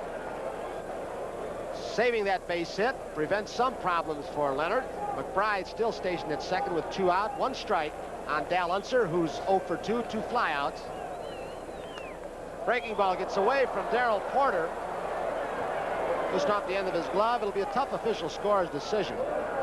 He didn't move on that ball, Tony. I don't know how they're going to rule it, but he didn't seem to shift, and Darrell is a pretty good catcher. Let's take a look here and see what we can see. He didn't move. He just backhanded that ball. If I was scoring it, I'd give him a pass ball, but I don't know what they're calling it. You know, sometimes, Joe, a catcher, when he's catching a control pitcher, won't shift around as much because he knows that pitcher is going to be around the plate somewhere. And that pitch looked like it got way inside, and Darrell looked like he was off balance going after it. Hit off the end of his glove. Wild pitch is charged to Dennis Leonard. 1 ball, 1 strike, 2 outs. Dennis Leonard facing Dal Unser. Way outside. The official scores for this World Series: Phil Collier, president of the Baseball Writers Association, San Diego Union; Don Pfannenstiel of the Independence Missouri Examiner; and Bob Kenny, Camden Courier Post. So they get their heads together and decide. And we saw McBride at third. And I'm not second-guessing the call because I said it first. He didn't move. He should have gotten a pass ball. 2-1. Foul out of play by Unser. 2 balls, 2 strikes with 2 outs. Royals 5, Phillies 1. We're in the top of the 6th. Dennis Leonard, who in game 1 had a 4-0 lead. A couple of home runs in that ball game got him the lead. And then it slipped away. The Phillies came back.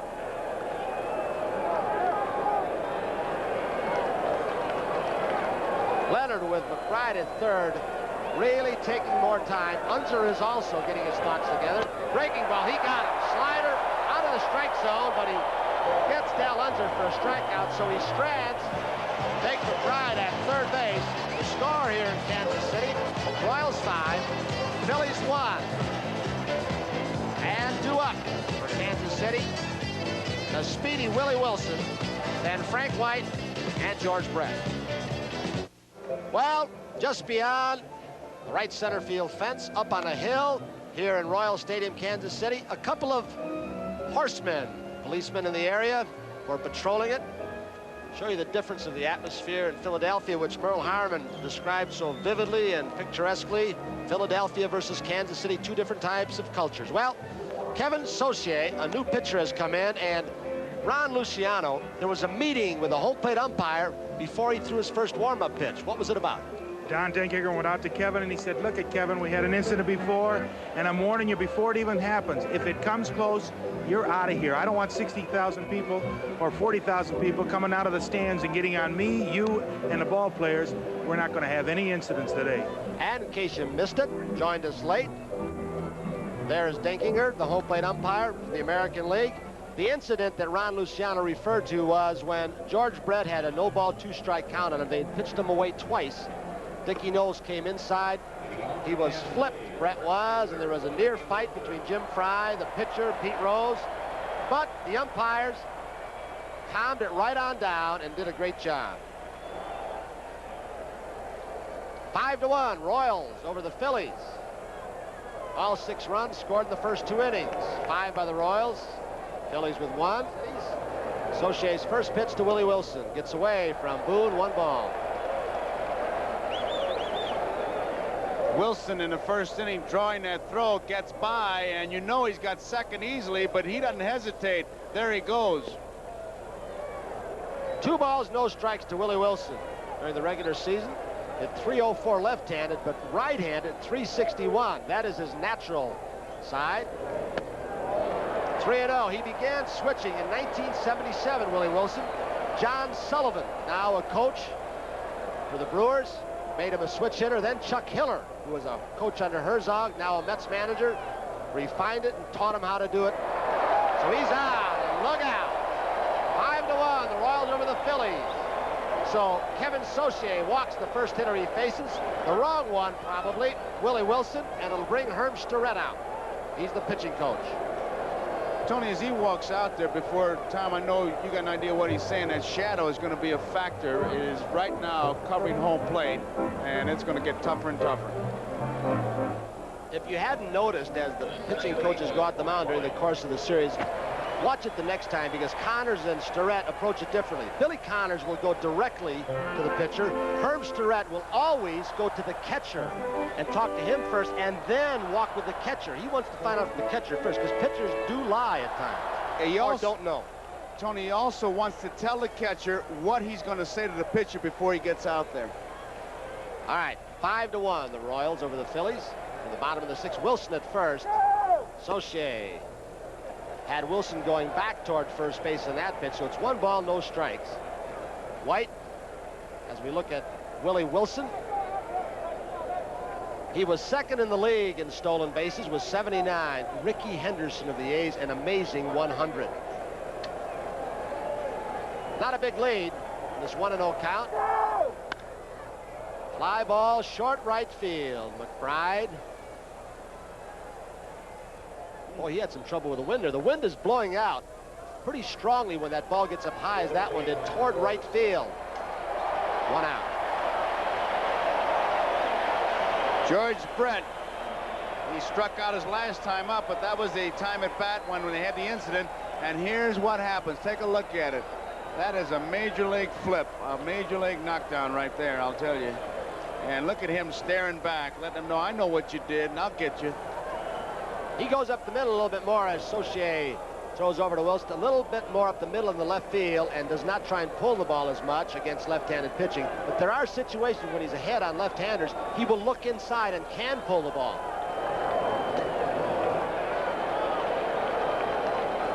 One ball, no strikes with 1 out. Brett the hitter. He has triple scored a run, grounded out hard in the second inning of second base, and then struck out in a tough breaking pitch from Knowles. 1-0 to George. Wilson back. Tony Saucier has a rather awkward move. Not really a good move, but it's awkward enough really that it'll freeze runners once in a while. They can't really tell which way he's going. It's the high knee kick. There it is. Left center field. Dal Unser. He battles the sun, and he makes a nice catch. Made it look easier than it was into that sun. So Brett, for the 3rd time in this ball game, hits one right on the nose, but he's finally retired. Well, for the 2nd time, he struck out the last time. Wilson's still down there at first. I played with Dale Unser in New York for several years, and he is a center fielder by trade and an outstanding center fielder with an excellent arm, good hands. Dale is a heads-up, 100% ball player all the time, always into the ball game, always knows exactly where the runners are, how many outs, etc. A real mental player. Willie Mays Aikens. They tell us he does not like the middle name Mays used anymore, even though it is officially his name. He wants to be known as Willie Aikens. Next year, it'll be W.M. Aikens. If he keeps on going like this, they won't know how to put his name in the record book. He has 2 home runs today. 1 ball, no strike on Aikens. The other time up in the 4th, he struck out. His 2nd home run was really a blast deep into the bullpen in right field. Wilson, not with a big lead, back in time. Wilson has not had a whole lot of opportunities to run in this World Series, but he's going to get a free base right there as a breaking ball. It's away from Bob Boone, bounds into the stands, so he's given 1 base, and it will be charged as a wild pitch to Saucier. Boone has gotten a workout today after a short night, Joe. He's had a big workout in the whole series, and he's done some job of blocking it, but that was just a wild pitch.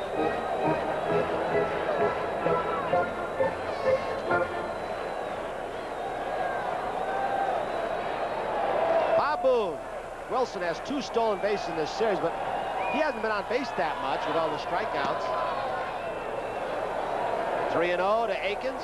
First base open, but you've got McRae, a right-handed hitter, up, and he's got a couple of doubles that he made himself. Way outside, Aikens is on. He'll have to pitch to a tougher hitter against left-handers, Hal McRae. So Aikens with 2 home runs and a walk and a strikeout. Now comes Dallas Green. They've had some activity in that bullpen in Dallas. When he comes out, that usually means he's going to make a pitching change. He is going to make it. Brewster has been loosening up for the Phillies, so Shea will be leaving. Now you see Brewster. Another change. Well, we're in the bottom of the 6th with a score: Royals 5, Phillies 1. Phillies pitching staff in trouble once again. There's Fry and Brett. We'll be back after this message. Warren Brewster, the 4th pitcher. Christenson started. Knowles, Saucier, and now Brewster with 2 men on for Kansas City and 2 outs. 1 ball, no strikes with 2 outs. The Royals lead 5-1. We're in the bottom of the 6th. Chopper rolls with a nice backhand. Will go to second base. He is so alert. He took the easy way out, flipped the ball. So Brewster with 1 pitch pitches out of a jam for the Phillies, and the middle relief has been pretty good. So the score here in Royal Stadium: Kansas City 5, Philadelphia 1. It'll be Gary Maddox, Manny Trio, and Boa. And we'll be back after these messages from your local station. There's a delay in right field. That sign they just are kind of anxious to get that sign on. They keep putting it down, and they keep asking them to take it off.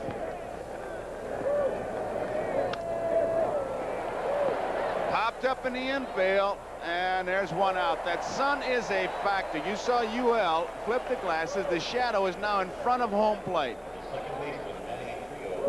There you see it. Some pitchers say, I don't want to throw anything but fastball. Others say they want to throw nothing but curveballs when they have a batter in the shadow.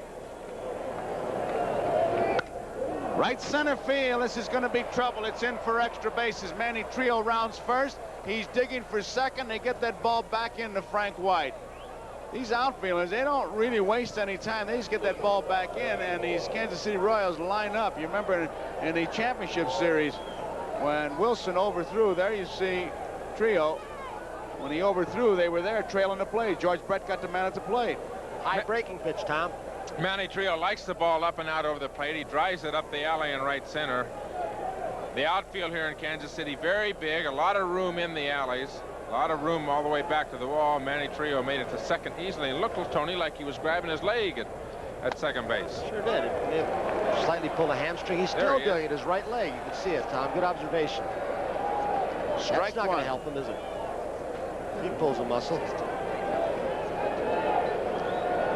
1 out, 1 strike. 5-1. Royals are leading. 7th inning. 1 ball, 2 strikes. Quisenberry in the bullpen for Kansas City. Tom, I don't think after the first game performance of Leonard, he should be tired going into this late part of the ball games. But any team you pitch against who's got the comeback potential of the Phillies, I mean, you got to throw every pitch with something on it. It means a lot. He's thrown a lot of fastballs too, Tony. He's only thrown 75 pitches so far. We're in the 7th inning, which is a terrific number for 7 innings. Down the left field line, it is a fair ball. Wilson, playing shallow, was able to keep Trio at third. There's a ball hit 4 feet, maybe not that far inside the line, but they had him played perfectly. And sometimes the scouting reports are laughed at, but there was a pretty good example of playing a man a certain way, pitching him that way, and getting it done. Perfect example of that, Joe, no question about it. The book on Larry Boa, pitch him away, play him away, and there's Willie Wilson right by the left field line. Holds Boa at a single and holds Trio at third base. I'll tell you, the way Brett reacted too, he really watched that runner at first base. Here it is, it scoots to the left with that English, and Willie Wilson got to that ball in a hurry. We told you about his throwing. I mean, it's not that strong, but on artificial surface, the ball gets to you a little quicker, and he has infield instincts. He's off, and that speed makes up for a lot because he gets to the ball a little bit quicker. Billy Connors leaves.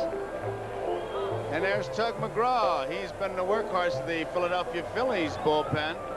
He's seated on the bench right now. It's a 5-1 ball game. Royals are leading. We're in the 7th inning. These Phillies threatening. They came from behind in all their ball games in the championship series, postseason play. So 4 runs. Not that big a cushion. Bob Boone. Deep left center field. Wilson going way back, way back, way back. Makes the catch. Oh, what a catch. Trio scores 5-2. Sheer speed did that.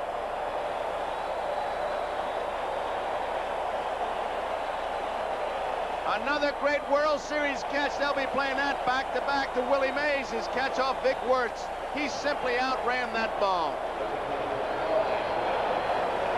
He excites you on the bases, at the bat, and he just did it in the field. When you figure where he was playing Boone, very shallow. Look where he started from and how far he had to go. He's battling the sun, a crosswind, and if that did not remind you of Mays' catch off Vic Wirtz, nothing will. His speed is outstanding, Tom. He looks absolutely like a split end here, Tony, and he was recruited for a football from Summit, New Jersey, and they said he was the best running back in his class east of the Rocky Mountains, and that's why the University of Southern California wanted him. He was a tremendous prospect for football. Here's Lonnie Smith. There goes Boa again. Here's the throw. They'll not get him. They're trailing by 3, but Boa, who started the fire, takes off again, and he's got a stolen base. It's a 5-2 ball game. These Phillies. He did it in game 1, down 4-0 off the same pitcher, Leonard, so he knows something about Leonard. Don't know if he's been able to pass it along to his teammates, but he knows something, a move that he's got. He's picked something up because he's doing it with such confidence. 3 runs down and 4 runs down in game 1. He is 3 for 3 as far as stolen bases in the series.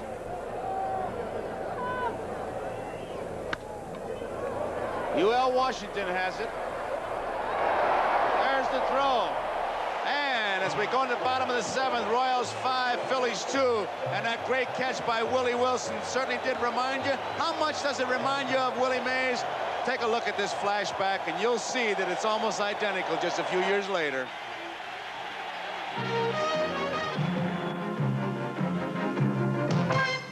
Don Little on the mound for the Giants. The score tied 2-2, 2 men on. Vic Wertz at bat for Cleveland. There's a drive going to deep center field.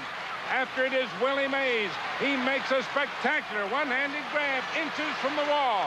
One of the greatest in series history as the Giants go on to sweep the series 4 games to 9.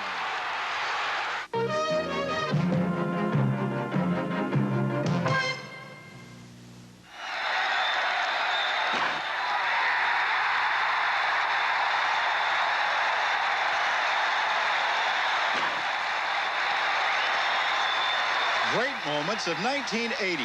Don't miss out on next year's great moments.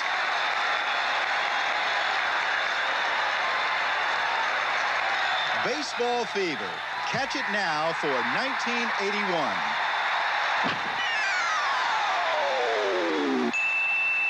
The preceding message was furnished by Major League Baseball.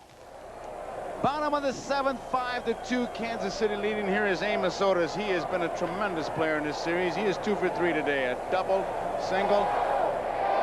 Listen to the fans with AO.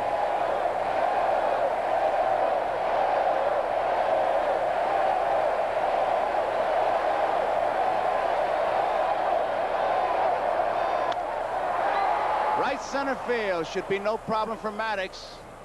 1 out.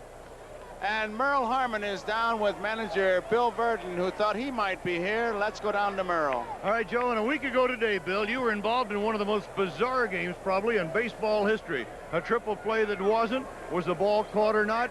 Now, as you sit here and watch this game, are you thinking, hey, my team should be out there? Well, I think the club that deserved to be out there is out there. They come back. They wouldn't be beaten. We played a good series, but they won the ball game. All right, now what's the key to who's going to win this thing? Well, I think right now it's probably pretty even up. Take your pick. I got to root for Philadelphia. I know a little bit more about Philadelphia than I do Kansas City. Some of these pitchers from Kansas City club I haven't seen before, so I really intelligently can't pick a club, but I will root for Philadelphia. All right, Bill, thank you very much. 1 out, back to the booth. Okay, Merle, thank you, Bill Verdon. Isn't he something? Lose a tough series like that and say the team that deserved to win is out there. Nobody likes losing, but somebody has to lose. And those Houston players should be very proud. It is line foul down the third base line. There is Ewing Kauffman, the owner, the late Ernie Mell and Earl Smith, who went to Ewing Kauffman and said, hey, we need a ball club in Kansas City. You got the money, let's open up the wallet. He did, and he is living a whole new life. He's enjoying it. They pioneered a great organization here, Mr. Kauffman, with the Royal Lancers. 3 balls and 1 strike. Walked in. Porter is on. And it brings up UL Washington.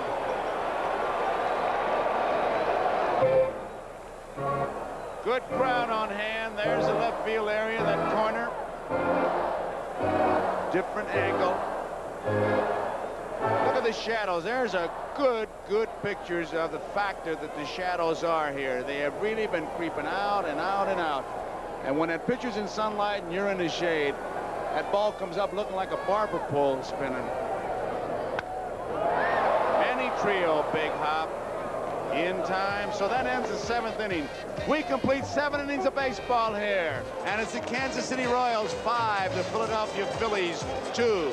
And for the Phillies in the 8th inning, it'll be Pete Rose, Bake McBride, and Mike Schmidt. Immediately following Sports World, there's a sign that was left over from the Columbus Day Parade.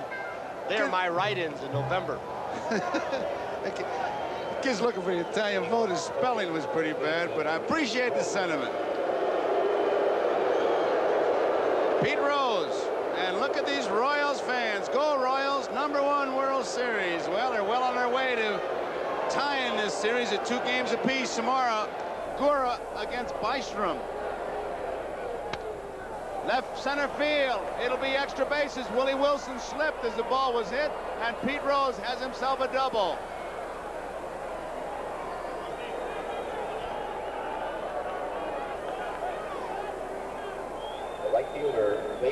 The man who has ignited more than one rally in his career, that's for sure, Pete Rose.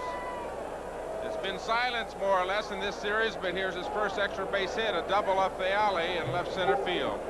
Charlie Hustle, Pete Rose. Jim Fry is going out to that mound, keeping in mind that these Philadelphia Phillies have been coming from behind. He is motion. He's going to make a change, Tom. They don't wait very long with Dennis Leonard. One of the things that Dennis Leonard does when he gets tired, he begins to drop his elbow below his shoulder and gets underneath the slider, underneath his fastball. But he's going to get a great hand from the Royal fans.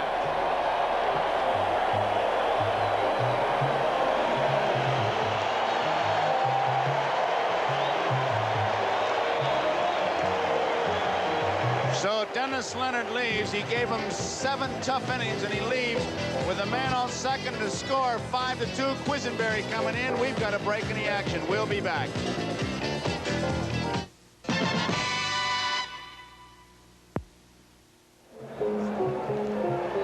I'm here with Audrey Leonard, and as you look at your husband down in the dugout right now, what are your thoughts? I'm sure he's very happy with the results of the game. I mean, it's not over yet, but I think he's pitched a real good game, and I'm sure he's real happy. Okay, you were in Philadelphia, right? I sure was. What happened after that ball game? Did you discuss it? Dennis doesn't like to discuss the games. He never takes the games home. I take them home. That's probably why he doesn't take them home. He came back from the game. We had a lot of family there. He was real relaxed, and you can't look back at the past. And we sat down and we had a couple of drinks and just relaxed and laughed it all off. And we said we're going to go get him today. Okay, Audrey, thank you so much. Now back to Joe. Quisenberry against Bake McBride. Thank you, Merle. Audrey Leonard. There's a strike. He's the big man out of the bullpen for these Royals, and these fans react. McBride, who doubled his last time up. Kansas City bullpen busy. There's Ken Brett. Jim Fry. He's got Brett in the bullpen. But Quisenberry was an overhand thrower, and he got in college, and he said he got a tired arm, a shoulder, and he kept dropping down. Bouncing ball to White. To first in time. Rose moves to third. There's one out. Brings up Mike Schmidt with Del Unser on deck. The third baseman, Mike Schmidt. Tom, I don't know why I get this feeling, but twice off Quisenberry, Schmidt has hit the ball hard. Ball's down and in. As far as he's trying to go the opposite way on that sinker, I would like to see him change his pattern and go away.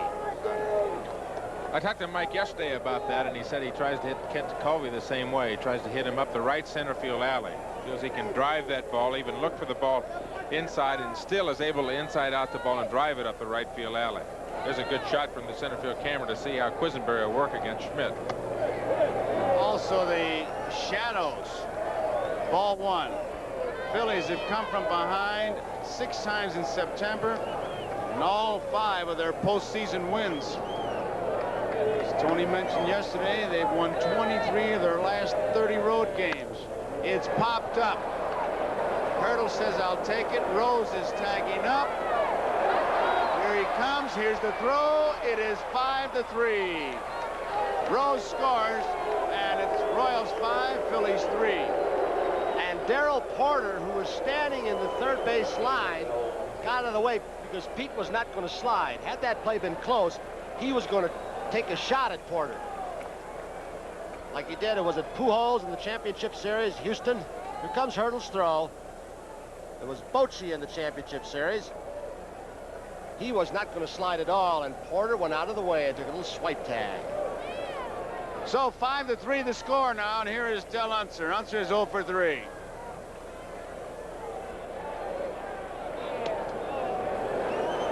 Low. It was Unser who got the big base hit off Quisenberry, hit it into left center field, went the opposite way.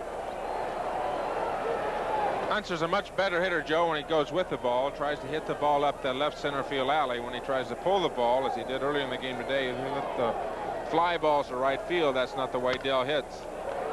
Base hit to right field. Hit it hard. So he's on, and the tying run is at the plate, Gary Maddox. Off the handle, Washington, a tough play. Ain't get him.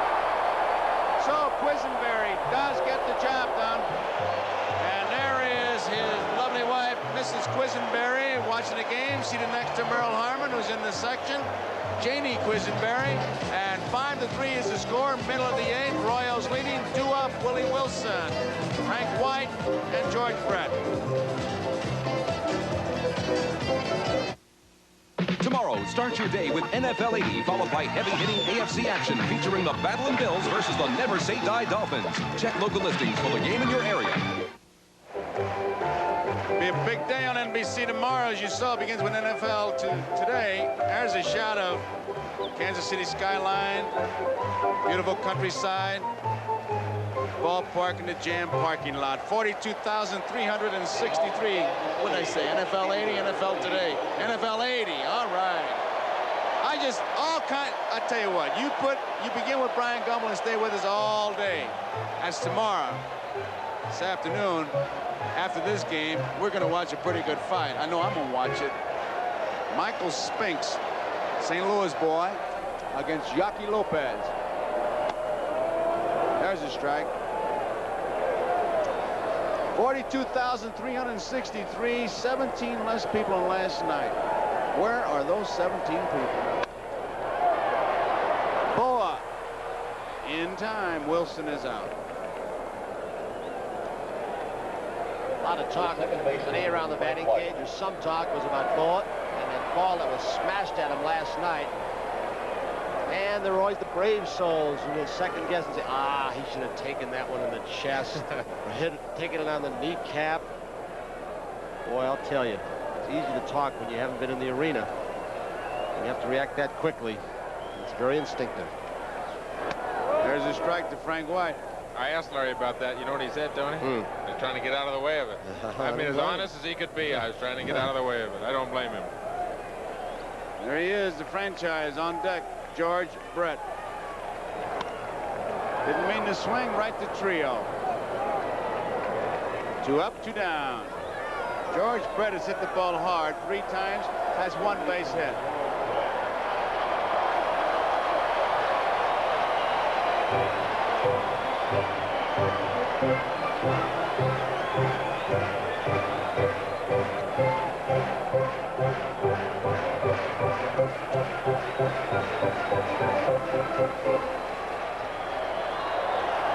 Brett, 1 for 4, and he's made some good plays in the field. Trio to his right, beautiful play, the throw in time. What a play by Manny Trio. He took a cinch base hit away from Brett.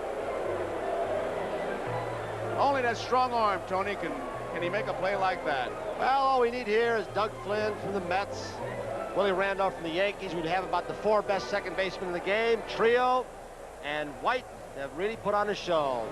So, at the end of 8, Royals 5, the Phillies 3. In the top of the 9th, the Phillies will send up Trio, Boa, and Boone. Joe Garagiola with Tony Kupek. Tom Seaver here at Royals Stadium. This is game 4. Royals are leading 5-3. 5 runs, 10 hits, and 2 errors for Kansas City. 3 runs, 10 hits, and 1 error for the Phillies. As you see, the shadows have creeped in front of the mound. The 9th inning, Trio, Boa, and Boone. You would think that you would rather not have, or you'd rather have the last 3 guys in the lineup up against you in the 9th inning, but they have been very productive in this World Series. Trio, Boa, and Boone. Been on base 5 times today, and a couple runs scored and sacrifice fly. Trio scored twice. He was safe on a forceful play. Went to second on an error. He doubled and scored in the 7th. Boa an RBI. 1 hop to Brett. 1 out.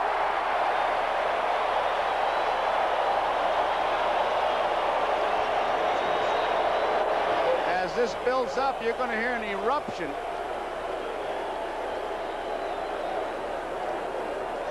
Boa singled and drove in a run in the second. He flied to right in the fifth. He singled and stole a base in the seventh. Brett moving in at third.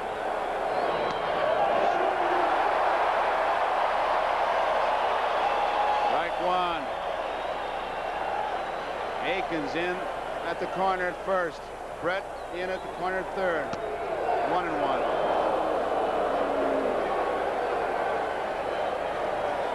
That's Janie Quisenberry looking on as our man tries to nail it down. He did it 33 times during the season. There's a tough play. Foul.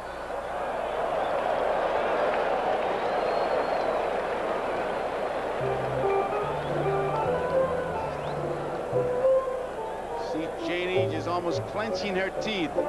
She's under as much tension as her man, but she can't do much more than she's doing. Sitting, watching, and hoping.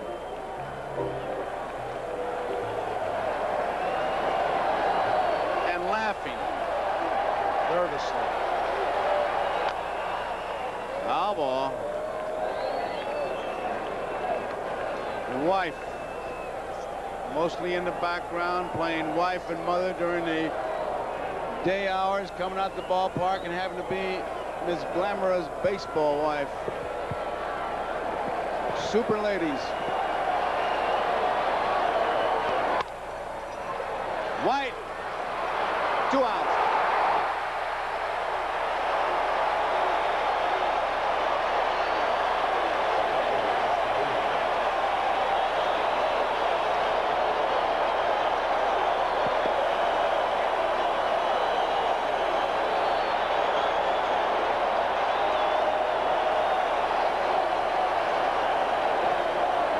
The bunt is what Martinez and Fry are pointing to Brett.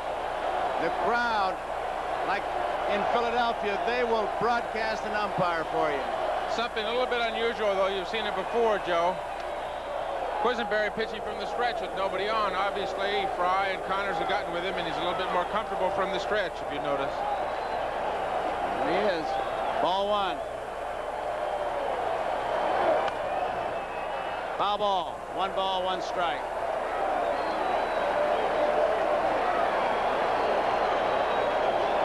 Green.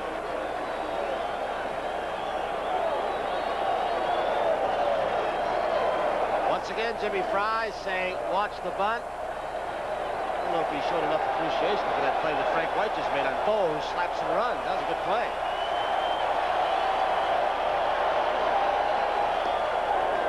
Two balls in the strike. Most of the crowd standing. Kansas City wins this game. This World Series is tied at 2 apiece. Gura for Kansas City, Bystrom for the Phillies tomorrow.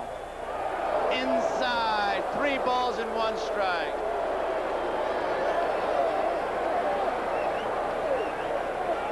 There's Rose. Says it all for the Philadelphia side.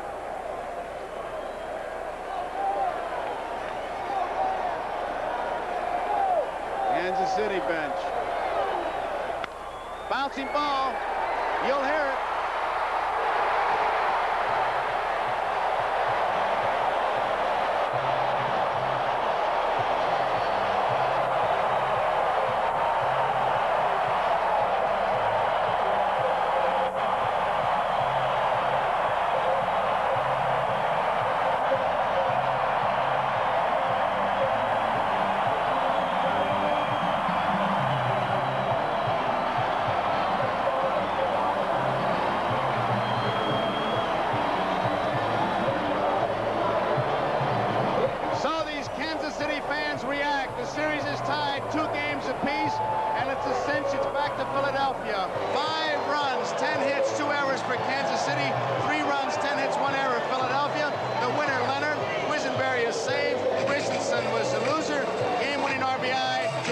Home run in the first. Tomorrow it's Bystrom versus Gura.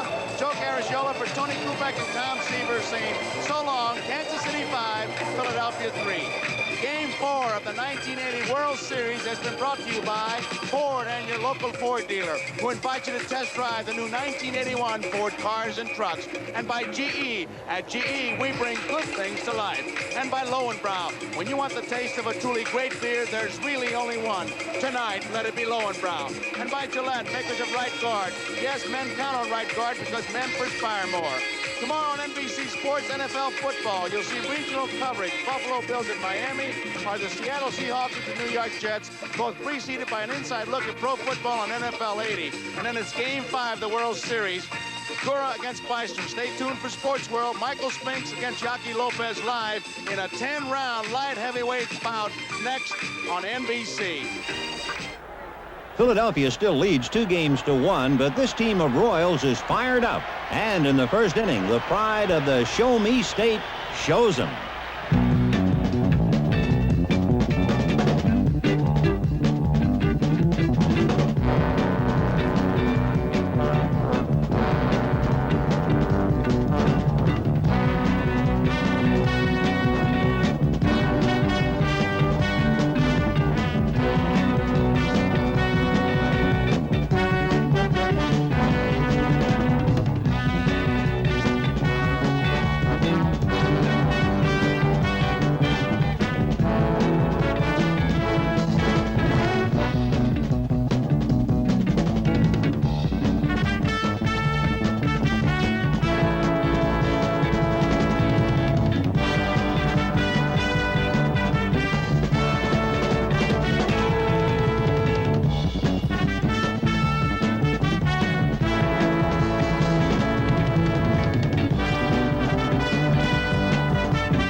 Royals get 6 hits and score 4 runs in the first inning, and the Phillies can never quite pick up the pieces.